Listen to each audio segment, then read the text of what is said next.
Friends അസ്സലാമലൈക്കും. അങ്ങനെ birthday vlog part 3 ആണ്.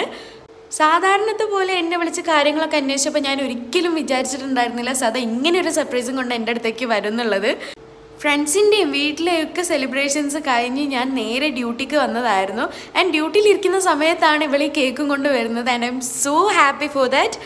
എന്തുകൊണ്ടോ ഇത്തവണത്തെ ബർത്ത്ഡേ എനിക്ക് ഒരുപാട് സ്പെഷ്യലാണ്. അത് എന്തുകൊണ്ടാണെന്ന് എനിക്ക് അറിയില്ല. ഞാൻ ഒരുപാട് ഹാപ്പിയാണ്. ഞാനിപ്പോൾ കട്ട് ചെയ്യുന്നത് 4ാമത്തെ കേക്കാണ്. എൻ്റെ ലൈഫിൽ ഫസ്റ്റ് ടൈമാണ് ഇത്രയും കേക്ക്സ് ഞാൻ കട്ട് ചെയ്യുന്നത് എൻ്റെ ബർത്ത്ഡേക്ക്. പിന്നെ നമ്മളെ കൂടെ വർക്ക് ചെയ്യുന്ന അവിടെ എല്ലാവർക്കും നമ്മൾ കേക്ക് കൊടുത്തിട്ടുണ്ടായിരുന്നു. അവനും ഹാപ്പിയായി, നമ്മളും ഹാപ്പിയായി. സത്യം പറഞ്ഞാൽ നമ്മൾ എക്സ്പെക്റ്റ് ചെയ്യാതെ നമുക്ക് കിട്ടുന്ന ഓരോ കാര്യങ്ങൾക്കും ഇത്രയും ഹാപ്പിനെസ് ഉണ്ട് എന്നുള്ളത് ഞാൻ ഇപ്പോഴാണ് ഫീൽ ചെയ്യുന്നത്.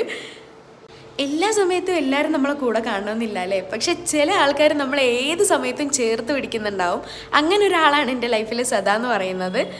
ആൻഡ് കേക്ക് കട്ട് ചെയ്തു, എല്ലാവർക്കും കൊടുത്തു. ലാസ്റ്റ് സദാ ടാറ്റ ബൈ ബൈ ഒക്കെ പറഞ്ഞു പോയി. അപ്പോൾ അത്രയൊക്കെയുള്ളൂ ഗായ്സ്. അടുത്ത വീഡിയോയിൽ വീണ്ടും കാണാം. ടാറ്റാ.